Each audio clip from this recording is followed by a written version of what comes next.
challenge. They didn't have a curriculum set in place yet, so it was our job. Department.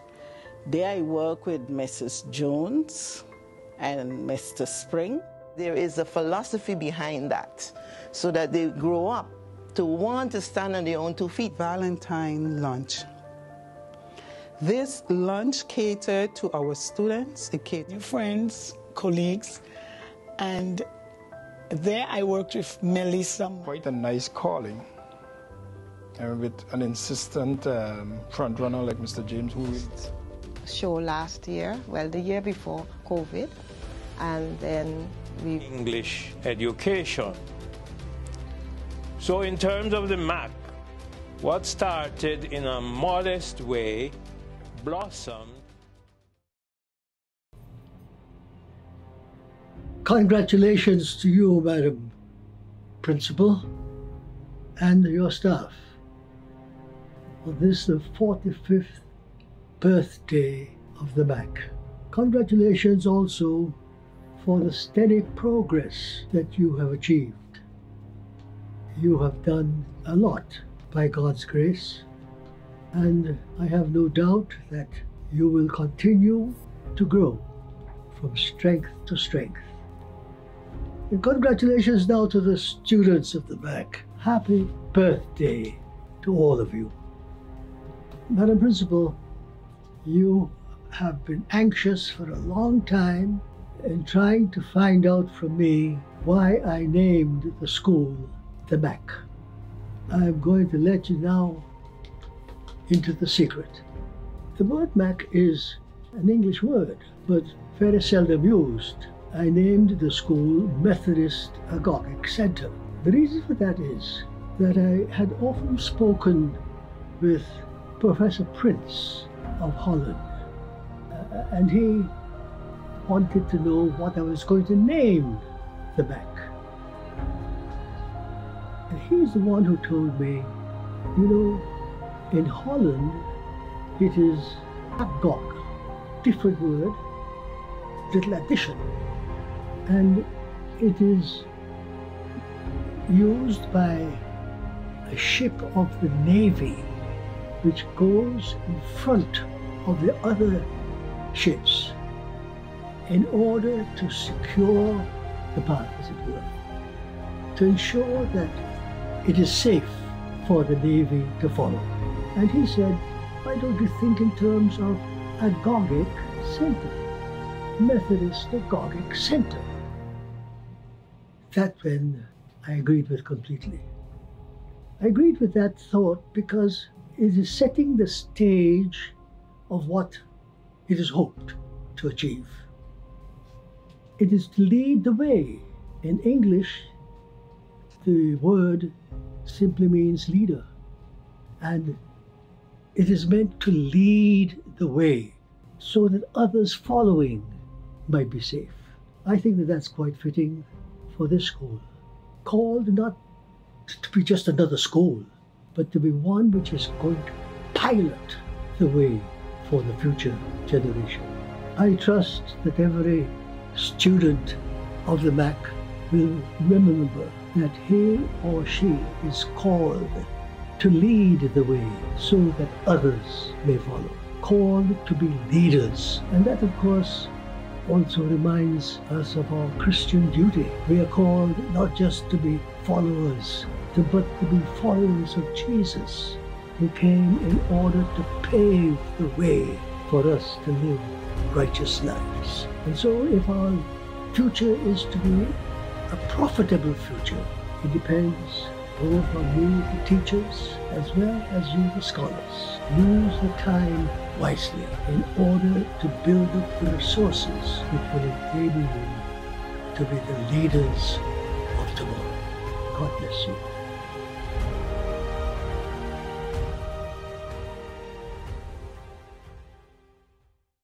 The chairman's remarks for MAC's 45th anniversary. Inasmuch as the West Indies have been cherished as rewards in the crowns of European colonizers, there is no greater reward for the peoples of our region than to take full advantage of quality education. An educated, well-trained, and multi-skilled, technologically equipped population is the greatest resource of any country in our region, and such is certainly no different for St. Martin. It is this vision that led the pioneers of the Methodist Agogic Center to establish an institution that provides quality education from the cradle to the grave, equipping the whole person with the tools to take advantage of innovative, entrepreneurial, and professional, vocational, and academic opportunities in a small, developing country as ours. Who would have thought that in 1976, that 45 years later, technology would have been the change agent in education methodology, delivery, and the primary source of information. Today, to educate without technology is futile, and this has become even more exposed with the advent of the pandemic. The virtual classroom, virtual learning, and virtual learning via a device are no longer imaginations, but the current reality, and will be with us for the future.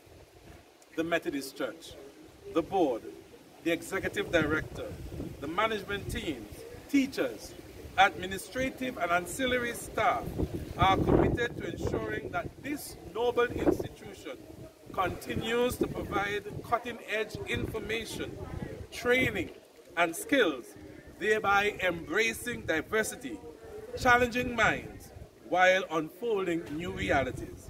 It is my pleasure to express congratulations to the pioneer, Reverend John A. Gumbs, and to the Mack family at home and abroad. To God be the glory. May we continue to celebrate our 45th anniversary. I am the chairman of the board, Patmore Henry. Amen. The Foundation Methodist Agogic Center is celebrating 45 years of providing quality education to the parents, students, and wider community of St. Martin. Many teachers and thousands of students have passed through our doors. We felt it very fitting at this time in our history to document the contributions and the history of those persons that were very instrumental in the formation of the MAC. These persons laid the foundation of this institution. I always say that as a community, as a people, we need to know where we have come from in order for us to appreciate where we are and chart the course for the future. The MAC is celebrating 45 years.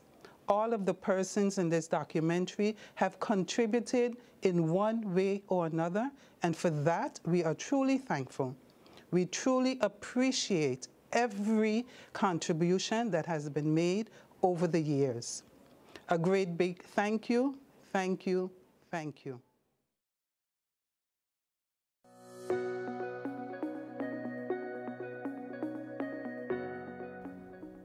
Greetings, Foundation Methodist Agogic Center, and congratulations to you on your 45th anniversary of existence. As you commemorate this historic and joyous occasion, I want to say a great big thank you on behalf of the government of St. Martin and our community for your years of dedicated contribution to our educational services. After 45 years, there is absolutely no doubt that the Methodist Agogic Center has nurtured an array of responsible citizens and leaders in our society who live up to the school's values and morals instilled in them from childhood.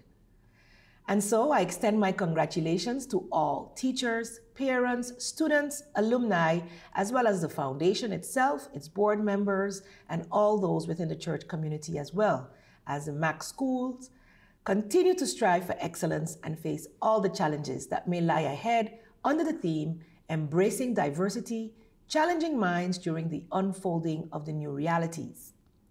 As we continue to face challenges with the pandemic and uncertainties within our economy, there is never a better time to talk about diversity, and it's only fitting that this documentary has been so themed.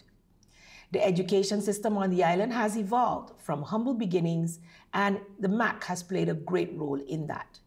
If the current realities have taught us anything, it is that as a nation, we do continue to need to evolve. And I congratulate the MAC on all it's been doing during the years and continue to do to evolve and lead in our education system. As we continue to grow as a country demographically and even economically, our educational needs have continued to grow, and this is where the religious organizations like the MAC have taken up the mantle to support educational needs on the island. Which reminds me of a quote, "Alone we can do so little, together we can do so much," by Helen Keller. As new realities continue to unfold, we must continue to take the bull by the horns, embracing the dynamics brought about by this pandemic and any other challenge that may come our way, and strive to continue for inclusiveness and a learner-friendly education environment. It is a good time to continue to self-assess if we as a nation, and of course you as the MAC, are using all the possible resources to prepare our pupils for higher learning and, more importantly, for life.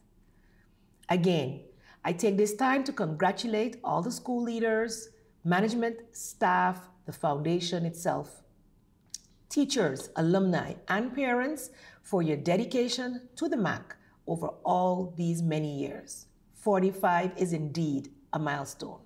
I am honored to be able to contribute to your 45th anniversary commemoration ceremony or documentary today, and to congratulate you as well for providing quality education throughout that time to the community of St. Martin. I wish you all the best as Prime Minister of St. Martin from myself, my family, and of course from the government and people of St. Martin, and wish you continued success in the years to come. Thank you.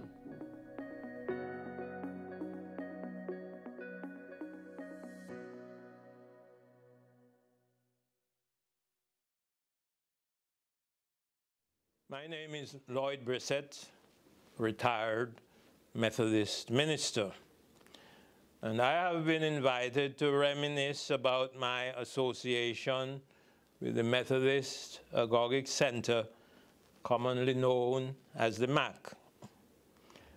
My association with the MAC dates from September 1st, 1988 to August 31st, 1994, and September 1st, 2006 to August 31st, 2009.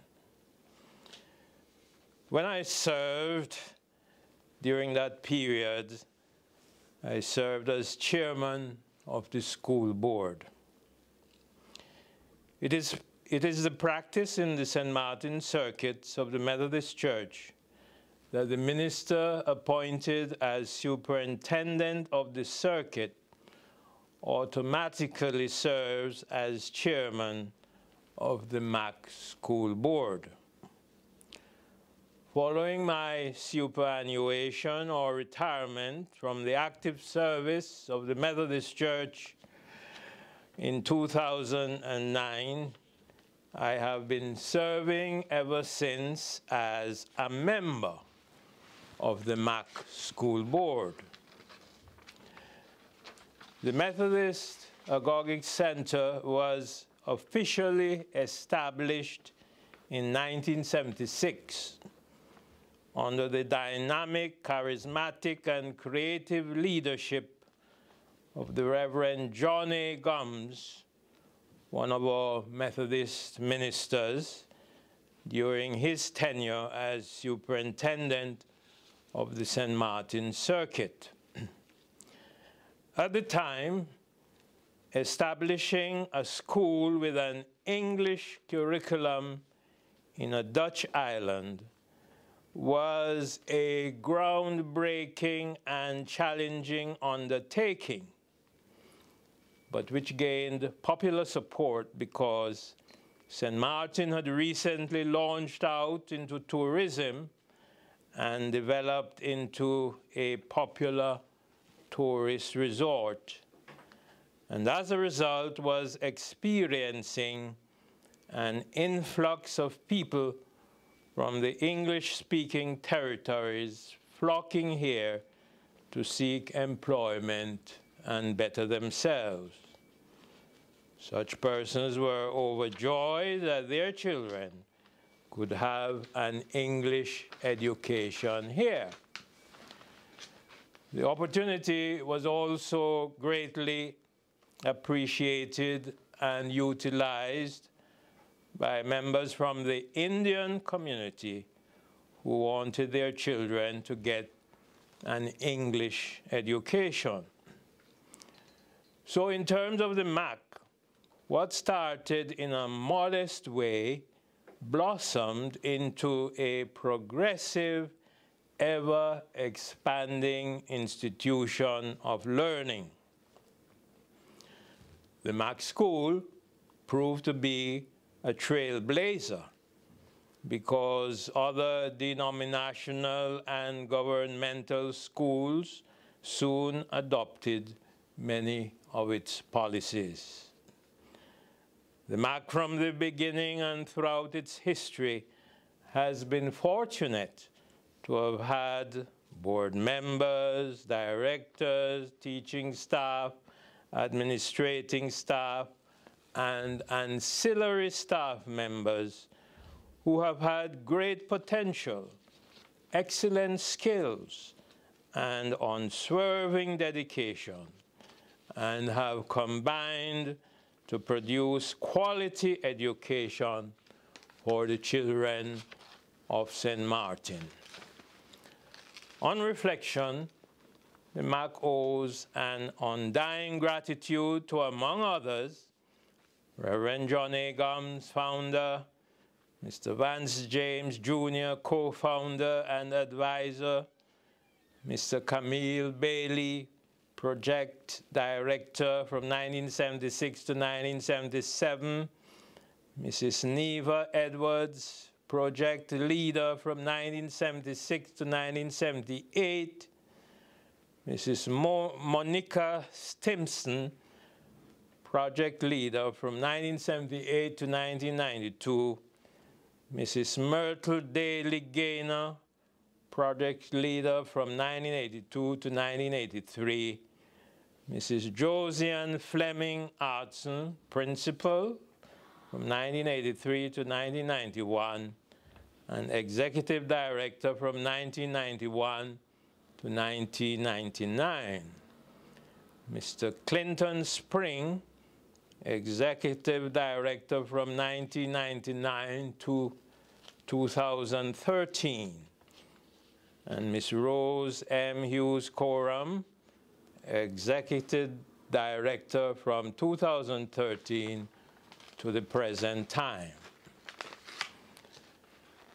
The MAC over the years has remained true to its objective, which is to promote education and social service based on Christian principles through establishing, maintaining, and operating pedagogic, andragogic, and gerontologic institutions such as schools for kindergarten, elementary, secondary, and higher education.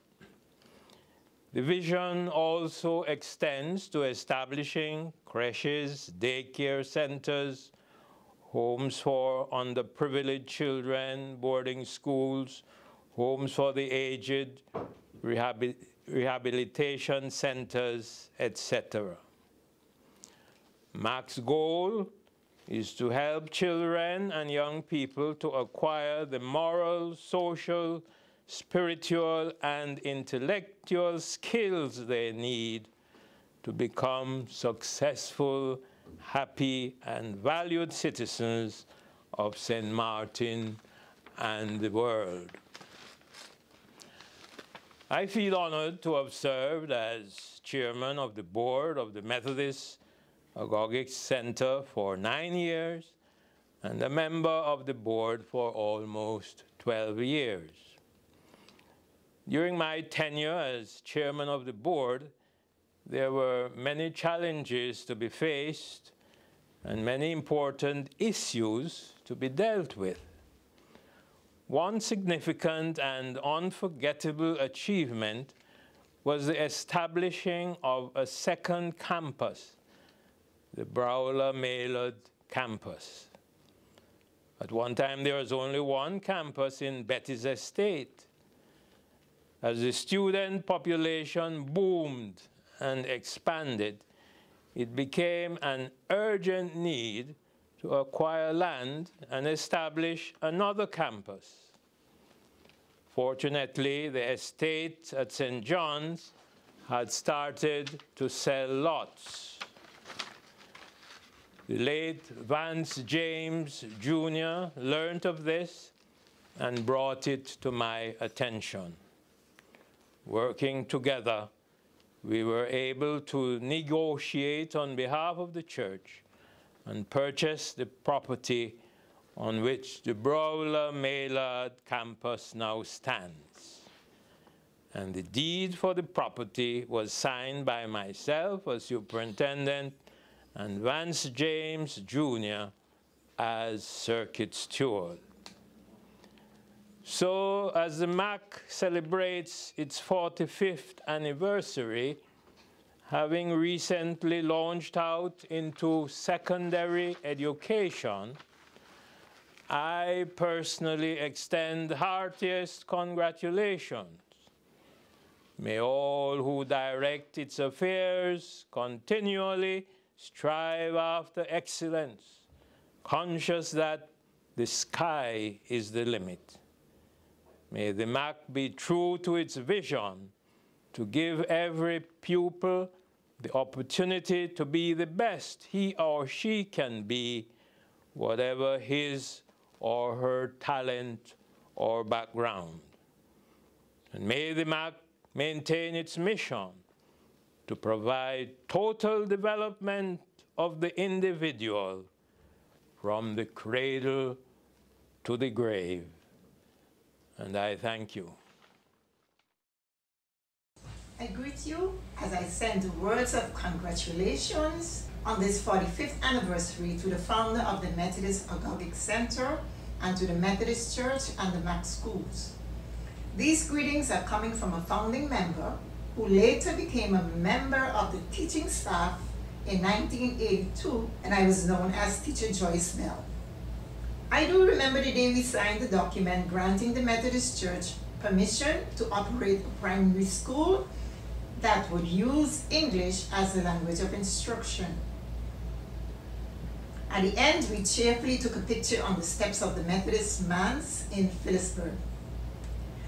I give thanks to the MAC for allowing me to be involved in this documentary, highlighting and celebrating the important persons in the history of the Foundation Methodist Agogic Center.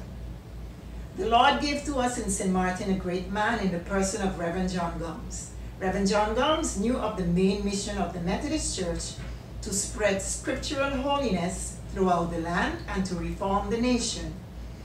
The mission to help St. Martin people rise and establish avenues to improve themselves was high on his priority list. The Lord knew St. Martin would need someone like Reverend Gomes to do great work for this island, and so the Lord even gave him a wife from St. Martin to be at his side. God's glory was over him.